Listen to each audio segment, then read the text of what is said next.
은혜와 축복이 여러분의 삶 속에, 여러분의 가정에 가득하게 되기를 주님의 이름으로 축복합니다. 주님이 주시는 부활의 기쁨, 주님이 주시는 부활의 소망, 주님이 주시는 부활의 생명, 이 모든 것들 여러분의 삶 속에 충만해서 하루하루 이 땅에서 승리하는 삶이 되시기를 주님의 이름으로 축복합니다. 예수님께서 부활하신 사실을 맨 처음 목격한 사람은 막달라 마리아였습니다. 마가복음 16장 9절 말씀 다 함께 읽겠습니다. 예수께서 안식 후 첫날 이른 아침에 살아나신 후 전에 7 귀신을 쫓아내어 주신 막달라 마리아에게 먼저 보이시니. 아멘. 막달라 마리아는 7 귀신 들렸던 여인인데요, 주님을 만난 이후에 귀신이 내쫓아지고 그의 마음에 평화와 생명으로 가득 차게 됐습니다. 그 이후에 주님을 계속 늘 쫓아대고요, 예수님이 가시는 곳이면 어디든지 갔거든요. 주님이 십자가에 못 박힐 때 그 십자가 밑까지 쫓아갔던 분이 막달라 마리아입니다. 그리고 예수님이 십자가에 못 박혀 죽으시고 장례를 지내게 될 때 장례식 현장에 있었던 분도 막달라 마리아입니다. 그뿐만 아니라 예수님의 시신에 기름을 발라드리지 못했다고 하는 그 안타까움 때문에 안식 후 첫날 이른 아침에 일찍 일어나서 향품을 준비해서 이제 예수님께 나갔던 여인도 바로 이 막달라 마리아였습니다.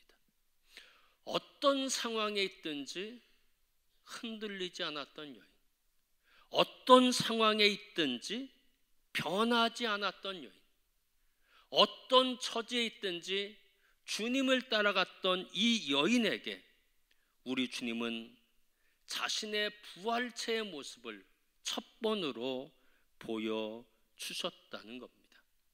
막달라 마리아가 주님을 만난 이후에 그는 제자들에게 뛰어갔고요, 그리고 예수 그리스도께서 부활하셨다고 하는 소식을 전하게 됩니다. 부활의 소식을 받은 제자들의 반응은 어떠했을까요? 마가복음 16장 11절 말씀 다 함께 읽겠습니다. 그들은 예수께서 살아나셨다는 것과 마리아에게 보이셨다는 것을 듣고도 믿지 아니하니라. 아멘. 막달라 마리아가 내가 봤다는 겁니다. 부활의 예수 만났다는 겁니다.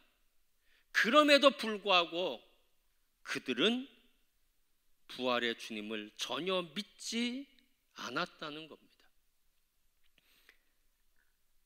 막달라 마리아는 제자들에게 간곡하게 얘기했죠. 확신을 갖고 얘기했죠. 예수가 부활하셨습니다. 그러나 그들은 전혀 믿지 않았습니다. 그뿐만 아니라 예수께서 죽으셨다고 하는 그것 때문에 고향으로 낙향하는 제자들이 있었거든요. 그때 우리 주님이 그들과 함께 길을 가고 함께 음식을 먹을 때 함께 음식 먹는 그분이 예수 그리스도인 것을 깨닫게 되고 그들은 이제 고향으로 가던 그 모든 것을 접어버리고 다시 예루살렘으로 돌아오게 됩니다. 그리고 제자들에게 찾아가서 내가 예수 봤다, 예수 그리스도가 다시 3일 만에 부활하셨다 라고 하는 소식을 전했습니다. 그때 다른 제자들은 어떤 반응을 보였습니까? 마가복음 16장 13절 말씀 다 함께 읽겠습니다. 두 사람이 가서 남은 제자들에게 알리었으되 역시 믿지 아니하니라. 아무도 예수의 부활의 사실을 믿지 않았다는 겁니다. 받아들이지 않았다고 하는 겁니다.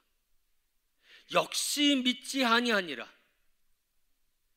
예수께서 부활하신다고 하는 것에 대한 믿음이 그들에게 전혀 없었다는 겁니다. 근데 사실 제자들의 모습을 보십시오. 제자들은요, 예전에 우리 주님이 죽은 자를 살리시는 그런 사건을 여러 번 경험했습니다. 회당장 야이로의 집에서 달리다굼, 일어나라 굼소녀야, 소녀야 일어나라 말씀하니까 죽었던 소녀가 살아났네. 12살쯤 됐다고 성경 말씀하고 계십니다. 나인성의 과부의 아들, 죽어서 장례를 치르는 중이었거든요. 그때 우리 주님은 그 관에 손을 대셨고요, 청년아 일어나라 말씀하셨을 때 그 죽었던 청년이 다시 일어나게 됐습니다. 나사로는 어떠했나요? 죽은 지 나흘이나 지났습니다. 근데 우리 주님이 나사로의 무덤으로 가죠. 그리고 나사로야 나오너라 말씀하셨더니 죽었던 나사로, 죽은 지 나흘이나 지난 그 나사로가 다시 살아나서 무덤에서 나오는 그런 놀라운 경험들을 했다는 겁니다. 그러면 누군가 와서 예수가 부활하셨다고 하는 그런 고백을 하면, 그 확신을 전하면 뭔가 그래요? 뭔가 반응을 보여야 하는데 전혀 아니라고 생각했다는 겁니다. 성경을 보면은요, 우리 주님께서 다시 3일 만에 부활하실 것이라고 하는 것을 여러 번 말씀해 주고 계십니다. 마가복음 8장 31절 말씀 다 함께 읽겠습니다.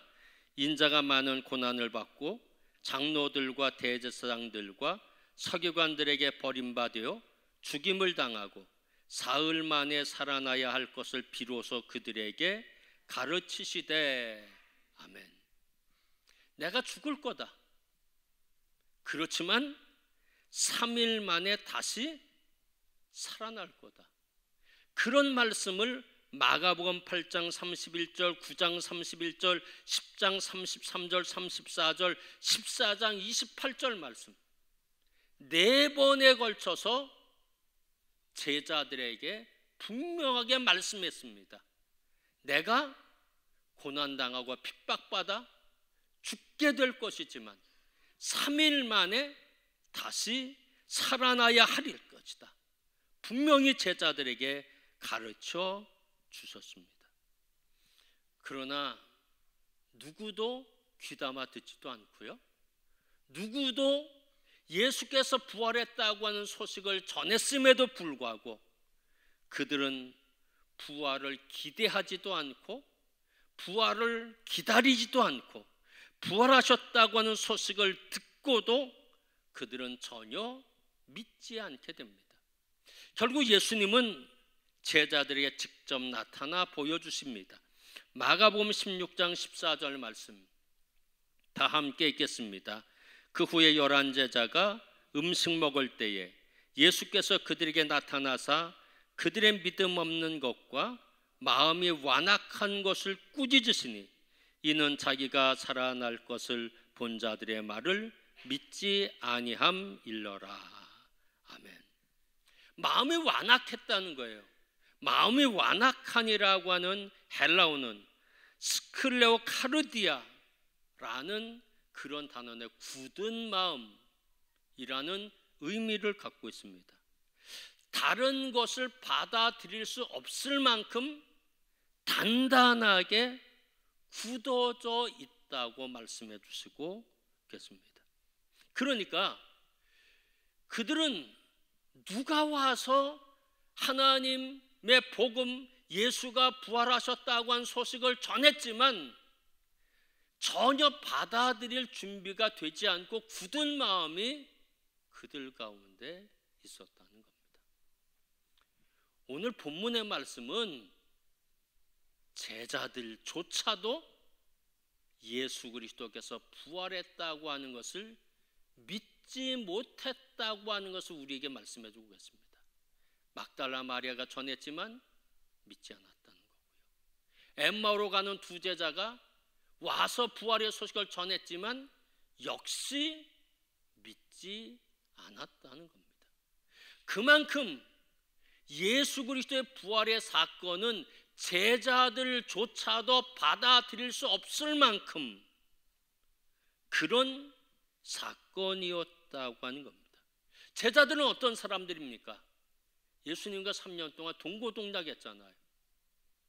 예수님이 베푸신 놀라운 기적들 체험했잖아요.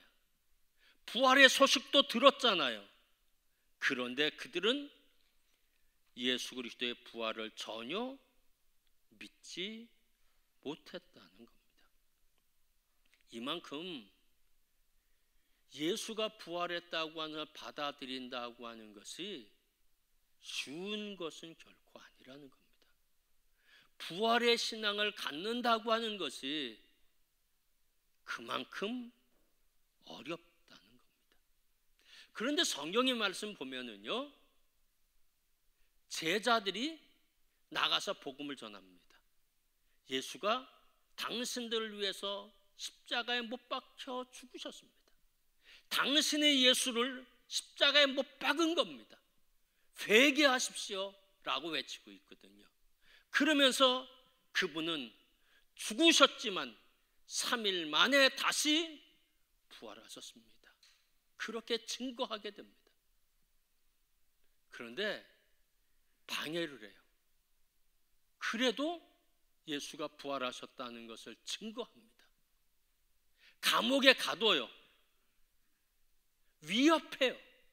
그런데 제자들은 조금도 복음 전하는 것을 멈추지 않고 예수의 십자가의 사건과 예수의 죽으심에 대한 부활을 계속 전했다고 하는 겁니다. 성경 말씀 보면 많은 사람들이 핍박을 당하고 죽지 않습니까? 스데반 같은 사람, 야고보 사도 같은 분들 복음 전하다가 죽거든요. 그리고 예수님의 11 제자 중에 순교 안 한 제자는 요한밖에 없습니다. 다른 모든 제자는 복음 전하다가 목숨을 잃었거든요. 예수는 죽었지만 3일 만에 부활하셨다는 겁니다.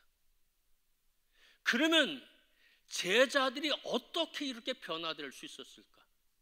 예전에는 전혀 예수 그리스도가 부활하셨다고 하는 것을 누군가 전해도 믿지 못했던 그 사람들이 예수가 부활하셨다고 하는 걸 믿고 목숨 내놓고 어떻게 그들이 예수의 부활의 사건을 전할 수 있었을까 하는 겁니다. 그건 단 한 가지 이유입니다. 무엇 때문에 가능했나요? 사실이기 때문입니다. 예수의 부활은 사실이기 때문에, 예수의 죽으심도 사실이지만 3일 만에 부활하신 것이 팩트, 사실이라는 겁니다. 사실이기 때문에 그들은 그 사실을 전한 겁니다. 예수가 죽었지만 다시 부활하지 않았다고 하면, 거짓이라면 그들은 목숨 내놓고 전하지 못했을 겁니다. 그런 예수의 부활의 사건은 사실이었다는 겁니다. 사실 앞에서 어떤 상식도 힘을 쓰지 못합니다. 사실 앞에서는 어떤 경험도 사실을 이길 수 없다는 겁니다. 사실 앞에서는 불신도 여지없이 깨어지고 만다는 겁니다. 내 경험상 아무리 얘기해도 그것이 사실이라고 하면 경험은 무너지게 되어 있다는 겁니다. 내가 아무리 확고한 신념을 갖고 있다고 할지라도 사실 앞에서는 그 신념도 무너질 수밖에 없다는 겁니다. 사랑하는 성도 여러분, 예수 그리스도의 부활의 출발점은 이론이 아닙니다. 신학도 아닙니다. 설명도 아닙니다. 그것은 사실이었다는 겁니다. 막달라 마리아, 엠마오로 가는 제자들, 11명의 제자들, 예수 그리스도 만났습니다. 그것이 팩트, 사실입니다. 사실이기 때문에 그들은 목숨 내놓고 복음을 전했고 목숨까지 버려가며 순교하며 그들은 부활의 메시지를 모든 세계 만민 사람들에게 증거하게 되었다는 겁니다. 사랑하는 성도 여러분, 기독교 우리들이 갖고 있는 신앙은 사실에서 출발합니다. 예수가 십자가 못 박혀 죽으셨다는 것 사실입니다. 예수가 3일 만에 부활하셨다고 하는 것 사실입니다. 이론도 아닙니다. 그것은 사실이었다는 겁니다. 사랑하는 성도 여러분, 예수 그리스도는 죽음을 이기시고 3일 만에 부활하셨습니다. 이것이 사실입니다. 이 사실을 우리가 받아들이고, 여러분 생각해 보세요. 백두산의 호랑이가 있다고 내가 봤다는 거예요. 그런 내가 못 봤다고 부정할 수 있나요? 내가 봤으면 봤다는 산에 한 사람뿐만 아니라 여러 사람이라면 그것은 사실이라고 하는 겁니다. 예수의 부활의 사건을 본 사람들이 성경은 500여 형제나 된다고 말씀해 주시고 계십니다. 사실 앞에서 우리의 경험, 우리의 불신 여지없이 깨져질 수밖에 없습니다. 바라기는 부활의 신앙이 사실에서 출발한다고 하는 것을 언제나 깨닫고요, 부활의 믿음을 갖고 이 땅에서 부활의 증인으로 승리하며 살아가시는 성도 여러분이 다 되시기를 주님의 이름으로 축복합니다. 기도하겠습니다. 하나님,